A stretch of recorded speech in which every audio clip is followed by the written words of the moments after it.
अंधेरी विधानसभेची पोटनिवडणूक दिनांक 3 नोव्हेंबर रोजी होणार आहे। आज या पोटनिवडणुकीचा प्रचार सायंकाळी 5 वाजता संपेल आणि ही शेवटच्या टप्प्यात आलेली निवडणूक आहे। या निवडणुकीत एकूण 7 उमेदवार असून महाविकास आघाडीच्या वतीने शिवसेनेचे उमेदवार ऋतुजा रमेश लटके यांच्या प्रचाराच्या संदर्भातली तयारी पूर्ण झाली आहे आणि निवडणुकीला सामोरं जाण्यासाठी महाविकास आघाडीचे सर्व कार्यकर्ते तयार आहेत। 2019 रोजी ज्या निवडणुका झाल्या होत्या यात स्वर्गीय रमेश लटके हे प्रचंड मताधिक्याने विजयी झाले होते। दुर्दैवाने त्यांच्या निधनानंतर रिक्त झालेल्या जागेवर ही पोटनिवडणूक होऊ घातली आहे। आज आपल्यासमोर येण्याचं कारण हे आहे की त्यांच्या पत्नी ऋतुजा रमेश लटके यांच्यावरती ही जबाबदारी आहे की अंधेरीचा विकास आणि गेल्या 2.5 वर्षात झालेली कामं जी काही कामं पूर्णत्वास न्यायची आहेत आणि अंधेरीच्या विकासाच्या संदर्भामध्ये जे काही प्रश्न अजून राहिलेले आहेत तर पुढील 2 वर्षात या प्रश्नांचा पाठपुरावा करून अंधेरीच्या जनतेला आणि अंधेरीत येणाऱ्या जनतेला, कारण अंधेरी आपल्याला माहिती आहे की फार मोठा कमर्शियल हब म्हणून अंधेरी आता ओळखलं जातं आणि अंधेरीचा फुटफॉल आत्ताच्या तारखेला पश्चिम उपनगरात सगळ्यात जास्त आहे आणि त्यामुळे अंधेरीत स्थायिक असलेले लोक आणि अंधेरीत येणारे लोक या दोघांचा समन्वय साधून जे काही विकास कामं करायची आहेत त्या विकास कामांच्या बाबतीमध्ये आपल्याला माहिती असावी, कारण आपल्याला माहिती आहे की अंधेरी कुर्ला रोडवरती ब्युटिफिकेशनचं काम सुरू आहे। अंधेरी सिप्स मार्गावरती फार मोठ्या प्रमाणात विस्तारीकरणाचं काम चालू आहे। ईस्ट वेस्ट कनेक्टिव्हिटी जी मेट्रोच्या माध्यमातून वाढली आहे, परंतु नुसती कनेक्टिव्हिटी वाढून चालत नाही, त्याला लागणारं आजूबाजूचं इन्फ्रास्ट्रक्चर जे आहे त्याची देखील पूर्तता होणं गरजेचं आहे। अंधेरीत एसआरएचे बरेच प्रकल्प काही कारणास्तव रखडलेले आहेत।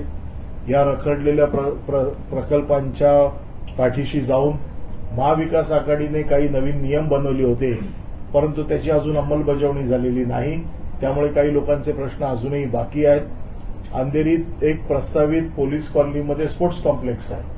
हा प्रस्तावित स्पोर्ट्स कॉम्प्लेक्सची त्याची बांधणी करणं क्रीडा, कला, साहित्य अशा सर्व क्षेत्रामध्ये अंधेरी अग्रेसर राहावं यासाठी रमेश लटके यांनी केलेले प्रयत्न, त्या प्रयत्नांना पुढे घेऊन जाण्याचा जे काही काम आहे हे पुढील 2 वर्षात ऋतुजा रमेश लटके करतील आणि त्यासाठी पूर्ण महाविकास आघाडी आणि विशेषतः शिवसेना, माननीय उद्धव साहेब असतील, आदित्य साहेब असतील, मी विभाग प्रमुख म्हणून आम्ही पूर्ण शिवसेना त्यांच्या पाठीशी आहोत आणि म्हणून आम्ही मतदारांना हे आवाहन करतोय की मोठ्या प्रमाणात मतदारांनी या निवडणुकीत येऊन महाविकास आघाडीच्या उमेदवाराला मतदान करावं।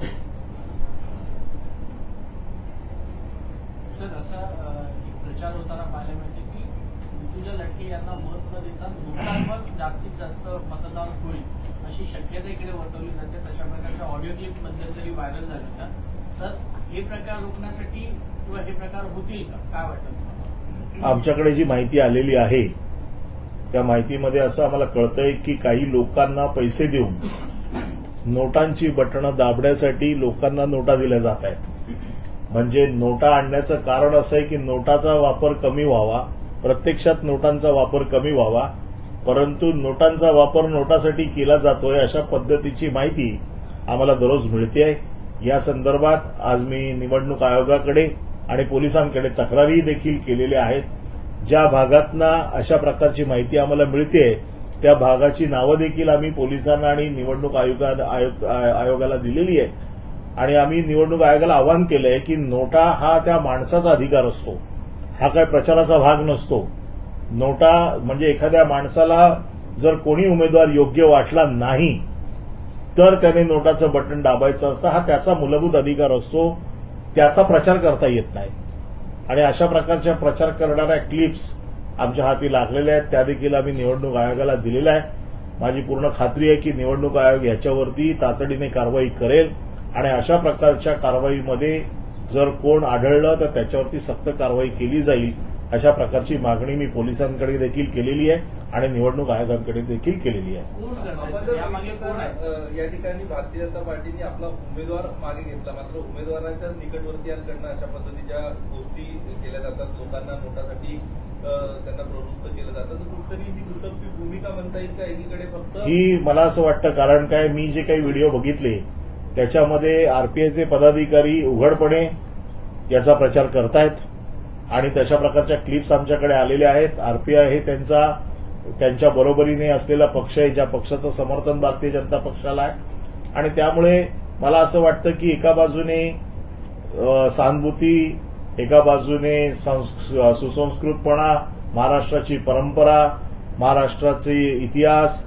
या सगळ्या गोष्टींचा आदर राखून त्यांनी उमेदवार तर मागे घेतला, पण दुसऱ्या बाजूने अशा पद्धतीने नोटांचं बटन दाबून निषेध व्यक्त करा. हा निषेध उमेदवाराचा नाहीये, हा निषेध ज्या पक्षाने त्यांची उमेदवारी नाकारली त्यांचा आहे. अशा प्रकारची क्लिप्स या आमच्या हाताला लागलेल्या आहेत. त्या क्लिप्स आम्ही निवडणूक आयोगाकडे पाठवलेल्या आहेत. जे काही त्यांचं अंतर्गत भांडण असेल ते कृपया या निवडणुकीत आणू नये. त्यांचा जो काही विषय असेल तो त्यांनी आपसामध्ये बसून मिटवावा अशी मी सगळ्यांना विनंती करतो. सर, हिंदी में एक सवाल इन्व्हॉल्वमेंट मुळजी पटेल यांनी- नाही, मी अनोळखी म्हणून आमच्याकडे जे आलेले आहेत आम्ही पोलिसांना सांगितलं, आता पोलिसांनी ते शोधायचंय की याच्या मागे कोण आहे. आरपीआयच्या पक्षश्रेष्ठींना किंवा भाजपच्या पक्षश्रेष्ठींना आपण काही या संदर्भात तक्रार करणार नाही, आजच माझ्याकडे आता ही जी काही आरपीआयची त्यांची अधिकृत जे कोण पदाधिकारी आहेत त्यांच्या क्लिप्स आलेल्या आहेत. आता आम्ही बघतो त्याच्या बाबतीमध्ये काय करायचं ते. सर, हिंदी में सवाल लेंगे कि ऋतुजा रमेश लटके ये चुनाव में खड़ी है शिवसेना उद्धव ठाकरे पार्टी की तरफ से। रमेश लटके का एक बहुत पुराना इतिहास रहा है, शासन से नगर सेवक और विधायक उन्होंने अपना पूरा दौरा तय किया है, काफी लोगों को उन्होंने नेता बनाया, लेकिन आज उनके खिलाफ जो उनके पति के खिलाफ जो प्रचार किया जा रहा है, नोटा को लेकर जो प्रचार किया जा रहा है, तो आप इस पर क्या डिटेल देंगे? नहीं, हमारे पास में जो इन्फॉर्मेशन आई है या जो वीडियो क्लिप्स हम लोग देख रहे हैं वो ऋतुजा रमेश लटके के खिलाफ प्रोटेस्ट नहीं है. वो प्रोटेस्ट जो बता रहे हैं पार्टी के खिलाफ, जिस पार्टी ने उनको टिकट नकारा है उस पार्टी के खिलाफ वो प्रोटेस्ट है. जो आप अगर वो वीडियो को देखेंगे तो ये पता चलेगा कि ये जो प्रोटेस्ट है वो ऋतुजा रमेश लटके के अगेंस्ट में नहीं है. ये प्रोटेस्ट उनके अंदर ही है कि हमारे अंदर के उम्मीदवार को फॉर्म विड्रॉ करने लगाया, इसलिए हम प्रोटेस्ट कर रही है, इसलिए हम नोटा का बटन दबा रहे हैं. ऐसे वीडियो में जो कहा जा रहा है वो ये है. तो ये ऋतुजा रमेश लटके के अगेंस्ट का प्रोटेस्ट नहीं है. और मुझे ऐसे लगता है कि नोटा का प्रावधान जो किया हुआ है इलेक्शन कमीशन ने वो हर एक आदमी के सीमित है वहां तक.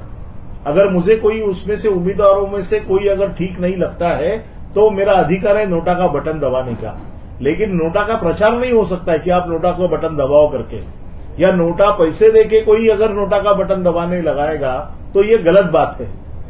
तो हमारी इलेक्शन कमीशन से और पुलिस से यही मांग है कि इसकी ठीक तरह से जांच की जाए और इस जांच में जो भी अपराधी मिलते हैं उनको कड़ी से कड़ी सजा होनी चाहिए. सर, एक सवाल और है, जीतने के बाद क्योंकि सामने कोई प्रतिपक्ष उम्मीदवार उतना मजबूत नहीं है, तो जीतने के बाद पार्टी की प्राथमिकताएं क्या हो? पार्टी की प्राथमिकता मैंने जैसे अभी बताई कि आपको मालूम है कि 5 साल के लिए ये पूरा पीरियड होता है.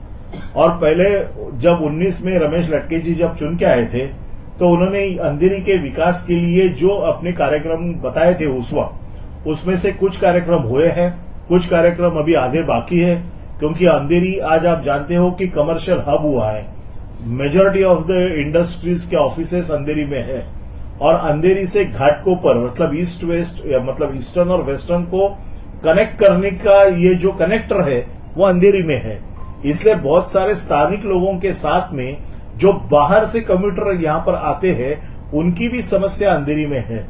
तो ये सब समस्याओं को देखते हुए आज मेट्रो काम कर रही है, लेकिन मेट्रो के साथ में बाकी का इंफ्रास्ट्रक्चर जो होना चाहिए, जैसे आज अंधेरी कुर्ला रोड का ब्यूटिफिकेशन चल रहा है, जो पेडेस्ट्रियन जो रोड चलते हैं बड़े पैमाने पे चलते हैं उनकी सुविधा के लिए हम लोग ये जो दोनों तरफ से फुटपाथ बना रहे हैं। फिर पानी की समस्या है, बीच में मालपा डोंगरी की पानी की बहुत बड़ी समस्या थी, तो पानी की समस्या में हमने बहुत ज्यादा ध्यान दिया था और मुझे ऐसे लगता है कि बहुत सारी समस्या अब कम हुई है।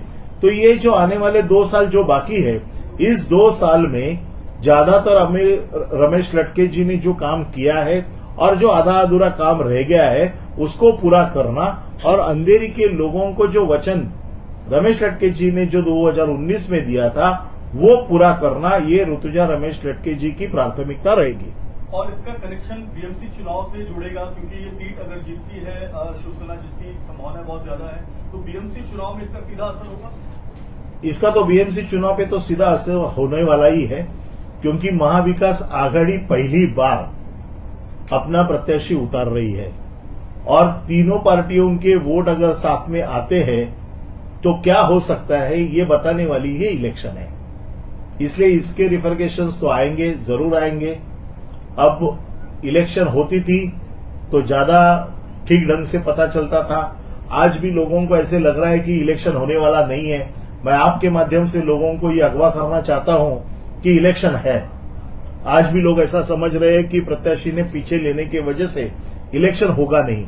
तो मैं ये लोगों को रिक्वेस्ट कर रहा हूं आपके माध्यम से कि ज्यादा से ज्यादा लोग इलेक्शन, क्योंकि छुट्टी भी गवर्नमेंट ने डिक्लेयर की हुई है, जो लोग प्राइवेट काम पे जाते हैं उनको 2 घंटे का कंसेशन भी दिया हुआ है, तो ऐसे समय पे अपना वोट कास्ट करना ये प्राथमिकता है हर एक नागरिक की, तो उन्होंने जाके अपना वोट कास्ट करना चाहिए। सर, आपण जर बघितलं तर या निवडणुकीच्या पार्श्वभूमीवरच अत्यंत महत्वाच्या सुनावण्या झाल्या होत्या। शिवसेना उद्धव बाळासाहेब ठाकरे गट, तर दुसरीकडे शिवसेना बाळासाहेबांची शिवसेना असं स्थापन झालं होतं। यातच आज सुनावणी होऊ घातली होती, मात्र ही सुनावणी आता पुढे 4 आठवडे सत्ता संघर्षाची सुनावणी पुढे ढकलण्यात आलेली आहे। याबाबत काय सांगाल, कारण येत्या निवडणुकीवर या सुनावण्या पुढे ढकलल्या जातात, त्याचा परिणाम होईल का? नाही, नीट ऐकून घ्या, ह्याच्यात 2 प्रकार आहेत। एक तर 16 आमदारांचं जे पिटिशन आहे, 16 आमदारांच्या डिस्क्वालिफिकेशनचा हा वेगळा विषय आहे, परंतु अंधेरीच्या पोटनिवडणुकीचं कारण सांगून, अंधेरीची पोटनिवडणूक आम्हाला लढायची आहे असं कारण सांगून शिंदे गटाच्या माध्यमातून सुप्रीम कोर्टात इंटरव्ह्यू केलं गेलं होतं आणि अंधेरीची पोटनिवडणूक लढायची आहे आणि म्हणून आम्हाला आमची शिवसेना खरी आहे असं सांगून इलेक्शन पिटिशनकडे पिटिशन केलं गेलं होतं। आणि आपल्याला माहिती आहे की सुप्रीम कोर्टाने त्या दिवशी मोठ्या सुनवाईच्या नंतर त्यांना गोहेड दिला होता आणि अंधेरीच्या निवडणुकीसाठी शिवसेनेचं धनुष्यबाण हे चिन्ह गोठवून शिवसेनेला धनुष्यबाण हे चिन्ह दिलं, शिवसेनेचं नाव गोठवलं, शिवसेनेला शिवसेना उद्धव बाळासाहेब ठाकरे असं नाव दिलं, परंतु केवळ शिवसेनेला अडकवण्यासाठी किंवा शिवसेनेचं धनुष्यबाण गोठवण्यासाठी अशा प्रकारचं पिटिशन केलं गेलं, कारण शिंदे गटातर्फे या निवडणुकीत कोणी उमेदवार उतरला नाही। ही बाब आम्ही निवडणूक आयोगाकडे घेऊन गेलोच आहोत। निवडणूक आयोगाच्या सुनावणीमध्ये हे सगळे विषय येतील। त्याचं कारण असं आहे की अंधेरीचं कारण सांगून निवडणुकीचं चिन्ह गोठवलं गेलं, परंतु प्रत्यक्षात निवडणुकीत सेना नाव गोठवण्यासाठी, शिवसेनेचं चिन्ह गोठवण्यासाठी अशा प्रकारची कारवाई केली गेली। सर, तुमच्यासमोर आता कुठलाही तुल्यबळ उमेदवार नाही, अशा परिस्थितीमध्ये या निवडणुकीमध्ये मतांचा टक्का कितीने वाढेल असं तुम्हाला वाटतं? सर्वसाधारण पोटनिवडणुकांमध्ये मतदान कमी होतं आणि अशा परिस्थितीत बऱ्याचशा लोकांचा असा समज झालाय की उद्या मतदानच नाहीये, कारण लोकांना असं वाटतंय की कारण अपक्ष उमेदवार प्रचार करत नाहीयेत, त्याच्यामुळे प्रचार फक्त एकतर्फी आमचाच चाललेला आहे आणि म्हणून आम्ही लोकांना सतत आवाहन करतोय की निवडणूक आहे। त्याच्यामुळे आता हे सांगणं फार कठीण आहे की किती टक्के मतदान होईल, परंतु एवढं नक्की की जे मतदान होईल त्याच्या जवळपास 98 ते 99% मतदान हे शिवसेनेला होईल। नोटाचा जो उल्लेख झालेला आहे, त्या नोटाचं बटन दाबण्यासाठीचा जो आग्रह करण्यात येतो आहे ज्या कोणाकडनं, तर त्याच्यावर वाटतंय का की त्याच्यामध्ये कन्वर्ट होऊ शकेल नोटाचं बटन दाबण्यासाठी? आता पैसे घेऊन काही लोक मतदान करू शकतात, कारण या पार्श्वभूमीवर याच्यावरती अगोदर मागच्या निवडणुकीत आम्ही बघितलेलं आहे की काही भागामध्ये पैशाचं वाटप होतं, तशा प्रकारची आम्ही तक्रार केलेली आहे। आता आम्हाला बघायचं की निवडणूक आयोग याच्यावरती काय कारवाई करतं, पोलीस काय कारवाई करतात।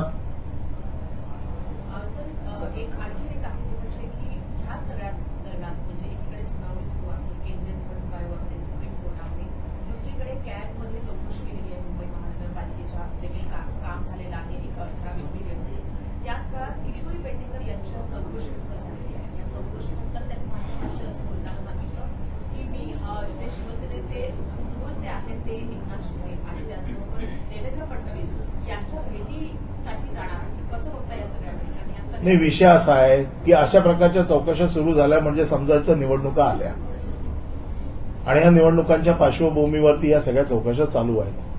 ज्यांच्या चौकशा चालू होत्या ते सगळे जे आज शिंदे गटात गेले त्यांच्या सगळ्यांच्या चौकशा बंद झालेल्या आहेत आणि अशा परिस्थितीमध्ये बरोबर आहे की मुख्यमंत्र्यांना आणि उपमुख्यमंत्र्यांना जाऊन त्यांनी भेटून जर वस्तुस्थिती सांगणं हे त्यांना जर योग्य वाटत असेल तर त्याच्याकडे बघण्याचं काही कारणच नाहीये. त्यांनी आपली बाजू जाऊन मांडलीच पाहिजे आणि त्यांनी चौकशीला सामोरं जाऊन आपली बाजू मांडलेली आहे.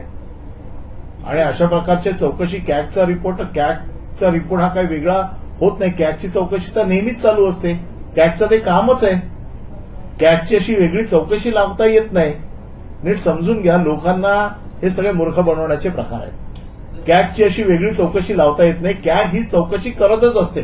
तुम्ही चौकशी लावा किंवा चौकशी लावू नका, कॅगचं कामच ते आहे की प्रत्येक संस्थेचा ऑडिट तपासून बघणं, त्याच्यामध्ये काही त्रुटी असतील तर त्याच्यावरती बोट ठेवणं, त्याच्यावरती कारवाई करणं हे कॅगचं कामच आहे.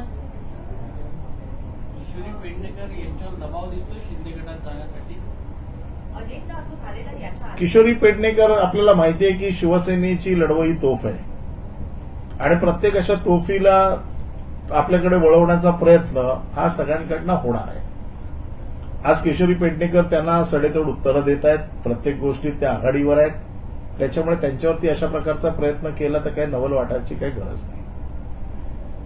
सर, अनेकदा असं सुनावणीकडे झालेलं कसं आहे. बघता? आता 4 आठवड्यानंतर सुनावणी होतीये, काय अपेक्षा आहे तुमची या सत्ता संघर्षाच्या? आमची न्यायदेवतेकडनं अपेक्षा आहे की आम्हाला न्याय मिळेल आणि जो काही कायदा थोडाफार आम्हाला समजतो त्याच्यामध्ये आम्हाला हे कळतंय की शेड्यूल 10चा हा जो विषय आहे हा केवळ शिवसेनेचा विषय नाहीये, तर हा संपूर्ण लोकशाहीचा विषय आहे आणि म्हणून देशात लोकशाही जिवंत राहणार आहे की नाही हे या निर्णयाने सिद्ध होणार आहे. त्यामुळे आम्हाला असं पूर्ण खात्री आहे की न्यायदेवता सारासार विचार करून आम्हाला न्याय देईल.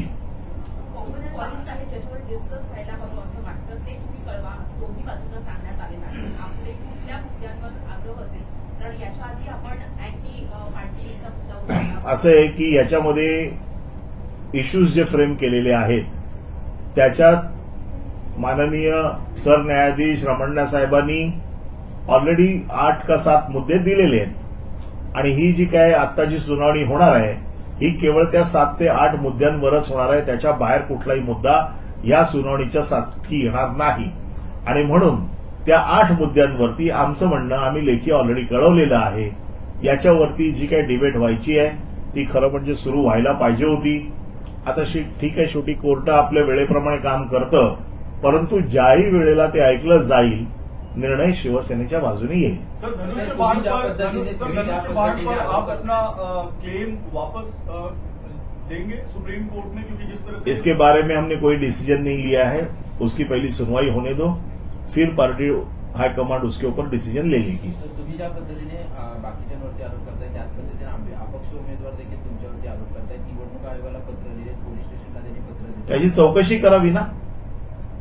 आमचं म्हणणं असं आहे की कोणीही आरोप केले, आम्ही आज आरोप केलेली नाहीत. आम्ही मिळालेली माहिती तुम्हाला पोलिसांना दिलेली आहे. जी माहिती आम्हाला मिळालेली आहे ती आम्ही पोलिसांना दिलेली आहे. मी कुठलाही आरोप केलेला नाही. जे आम्हाला माहिती मिळाली ती आम्ही पोलिसांकडे दिली. पोलिसांचं आणि इलेक्शन कमिशनचं काम आहे ती माहिती तपासणं आणि त्या माहिती तपासून त्याच्यावरती कारवाई करणं. असं देखील आरोप केला गेला आहे की मतदानासाठी म्हणजे हजारो रुपयांच्या भेटवस्तू ज्या आहेत त्या मतदारांना देण्यात आलेल्या आहेत. हे माझं म्हणूनच म्हणणं असं आहे की त्या बाबतीमध्ये चौकशी व्हावी. चौकशी अंती जे दोषी असतील त्यांच्यावर कारवाई होईल ना. सर, एकनाथ शिंदेंनी ज्यावेळी बंड पुकारलं होतं त्यावेळी भारतीय जनता पार्टीने सोयीस्कररित्या मौन बाळगलं होतं आणि असं दाखवण्याचा प्रयत्न केला होता की या बंडाशी आमचं काही घेणं देणं नाही. मात्र काल देवेंद्र फडणवीस यांच्या माध्यमातून उघड सांगितण्यात आलं की मी बच्चू कडूला फोन केला होता आणि माझ्या एका फोनवर बच्चू कडू हे शिंदे गटात सहभागी झाले होते गुवाहाटीला. नाही, म्हणूनच मी काय म्हटलं, या गोष्टी सगळ्या हळूहळू उघड होणार आहेत. हे जे काय झालेलं आहे या सगळ्या गोष्टी आम्ही काहीच नाही, त्यांच्याच तोंडून या सगळ्या गोष्टी हळूहळू बाहेर येतील. महाराष्ट्राच्या जनतेला हळूहळू या सगळ्या गोष्टी कळतील. आम्ही एखादी गोष्ट बोललो तर सगळ्यांना राग येतो. त्यांना असं वाटतं हे आमच्यावरती आरोप करतात. परंतु कोणी आता किती खोके घेतले, आता काही आरोप आहेत की आम्ही घेतलेच नाहीत, काही म्हणतात आम्हाला मिळालेच नाहीत. आता ते मिळाले ते पूर्ण मिळालेत की नाहीत का अर्धेच मिळाले याच्या बाबतीत अजून खुलासा झाला नाहीये. या सगळ्या गोष्टी हळूहळू बाहेर येतील. अर्धे मिळाले का पूर्ण केले, कबुलीत केलेले पूर्ण मिळाले नाहीत, या सगळ्या गोष्टी हळूहळू येतील आणि याच्यात आम्हाला पडायची गरज नाही. मला असं वाटतं त्यांच्या तोंडूनच सगळ्या गोष्टी आता हळूहळू बाहेर येतील. सुरुवात झाली असं वाटतंय तुम्हाला अंतर्गत कला? मी शुभेच्छा देतो या सगळ्या गोष्टींना. सर महाविकास आघाड़ी जब से सरकार सत्ता में आई उसके बाद ठाकरे परिवार पे हमेशा ही पर्सनल अटैक किए गए. आज फिर नीतीश राणे ने एक ट्वीट किया जिसमें उन्होंने कहा है कि पहले तो दिनू मोड़िया के साथ पार्टी करते थे, अब किसानों के साथ जो है मतलब किसानों का आधार लेकर सत्ता में वापस आना चाहते हैं. कैसे देखते हैं?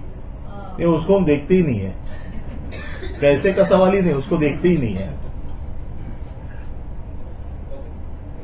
सर हे मराठीमध्ये सांगा की नितेश राणेंनी जे ट्विट केलं त्याच्याबद्दल काय सांगा की पर्सनल अटॅक जे आहे ते ठाकरे नाही, त्याच्यात तुम्ही प्रश्न असा विचार की कसे बघता त्याला. त्याबद्दल तुमचं काय मत आहे? आम्ही बघतच नाही. धन्यवाद. एक विषय असा आहे, अंधेरीमध्ये सगळ्यात मोठा विषय कामगार हॉस्पिटलचा आहे आणि हे कामगार हॉस्पिटल पुन्हा पूर्ववत जसं पूर्वीसारखं होतं याच्यासाठी रमेश लटकेंचं फार मोठं योगदान त्यामध्ये होतं आणि आजही आमचा तो प्रयत्न चालू आहे की हॉस्पिटल पूर्ववत जसं पूर्वी कामगार हॉस्पिटलच्या ज्या फॅसिलिटीज सगळ्या कामगारांना मुंबईतल्या मिळत होत्या तशा प्रकारे हॉस्पिटल पूर्ववत होणं ही अंधेरीची फार मोठी गरज आहे. ती पूर्ण करण्यासाठी आम्ही कसोशीने